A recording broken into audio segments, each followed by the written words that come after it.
Hi there. This trap in the Latvian gambit, which is sometimes also referred to as the Grecoed counter gambit, sees the great José Raúl Capablanca lose out to Corzo in 1901. This is called Capablanca gets Grecoed. So after e4 and e5, knight f3, the Grecoed counter gambit, or the Latvian, is f5, and it's a wild and crazy opening. White can take on e5, to which black can immediately challenge the knight by playing knight c6, but it allows white to play queen h5, looks decisive. After g6, white's going to take that pawn on g6, a simple tactic, because the pawn on h7 is pinned. But black plays knight f6, hitting the queen, which is going to run along that h file, ensuring that that pawn on h7 is going to stay pinned, so the knight can't be taken. So Capablanca played queen h4 rather than queen to h3, and now the rook runs out of harm's way, rook g8, hitting the knight. So the knight trades with the bishop on f8, but rather than take that knight on f8, black gains time with the move rook g4, not only hitting the queen but hitting the pawn on e4 at the same time.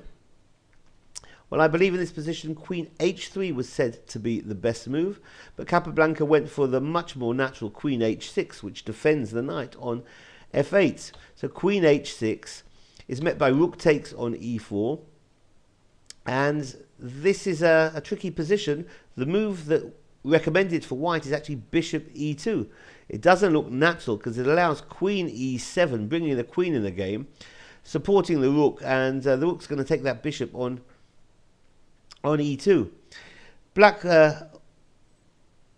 or white here would continue with knight takes on h7, allow the bishop to be taken. It's not too bad for white, because after rook takes on e2, king to d1, and actually white would have a winning position here. So instead of bishop to e2, Capablanca and many others played the more natural looking king d1. But this allows black to get an attack in with knight g4, which hits the queen. The queen retreats to h5, hitting the king with check. And the king can run out of check by capturing the knight. King takes on f8. I believe that in this position, c3 was considered the best move here for white. But everyone would go for this obvious looking queen takes on f5 check. Although incorrect. After the king moves to g8, white played d3, hitting the bishop, hitting the rook, but the rook need not move, need not run, because black can play d5, not only protecting the rook but unleashing the bishop from c8, hitting the queen. And when the queen moves back here to f3, then black can vacate the important g4 square by playing knight takes on f2. Vacating that square for the bishop on c8 to enter into next move. So after knight takes f2, queen takes f2, bishop g4 is going to be decisive, because now if the king moves up to d2, the queen comes to g5 check, and after king to c3, d4 is going to result in a mating attack for black, and black then is winning. So this has been the what's it called? It's called the Capablanca gets Grecoed. It's in the Latvian gambit.